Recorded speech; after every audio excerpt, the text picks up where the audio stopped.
My name is Dana. I'm standing in my living room, surrounded by the aftermath of a family betrayal that has shattered my sense of security.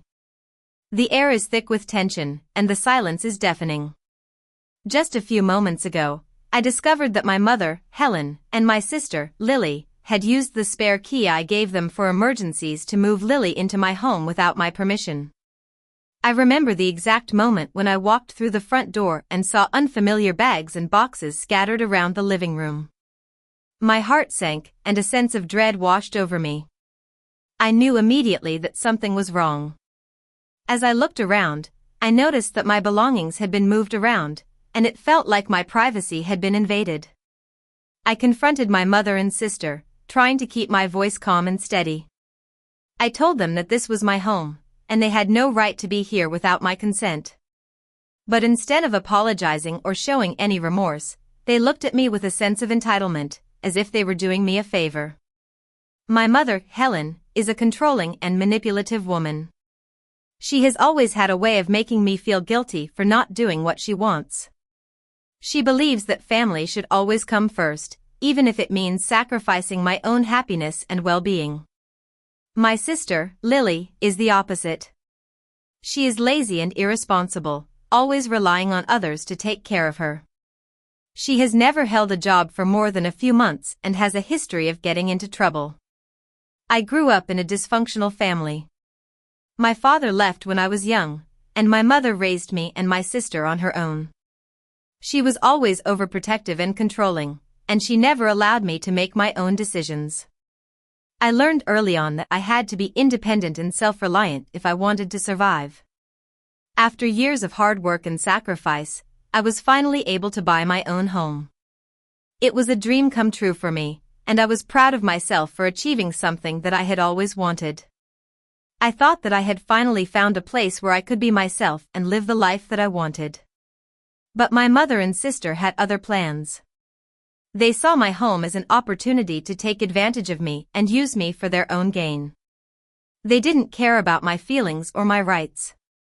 They only cared about what they wanted. I tried to reason with them, but they wouldn't listen. They were determined to stay, and they refused to leave. I felt like I was being held hostage in my own home, and I didn't know what to do. That's when I decided to call the police. It was a difficult decision to make, but I knew that I had to do something to protect myself. I couldn't let them continue to violate my boundaries and take advantage of me. The police arrived quickly, and they were very professional and understanding. They listened to my story and took the necessary steps to remove my mother and sister from my home. It was a relief to finally have some peace and quiet, but I knew that the battle was far from over.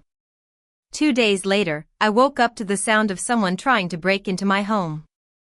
I looked out the window and saw my mother standing outside with a locksmith. She was trying to force her way into my home, even though I had already told her to stay away. I didn't hesitate. I called the police again and told them what was happening. This time, they were even more aggressive, and they arrested my mother and the locksmith.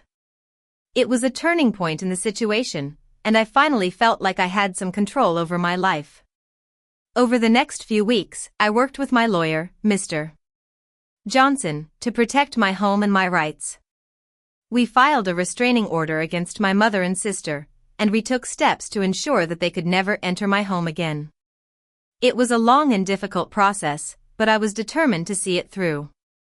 I knew that I had to stand up for myself and protect what was mine. I couldn't let my family continue to hurt me and take advantage of me. Looking back, I realized that I should have set boundaries with my family a long time ago. I should have been more assertive and stood up for myself when they tried to control me. But I was afraid of hurting their feelings, and I didn't want to cause any conflict. But now, I know that it's better to be honest and upfront with people, even if it means hurting their feelings. I've learned that I have the right to protect myself and my home, and I will never let anyone violate my boundaries again. In the end, I'm grateful for what has happened.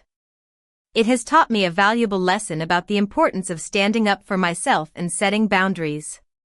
It has also shown me that I have the strength and courage to overcome any obstacle.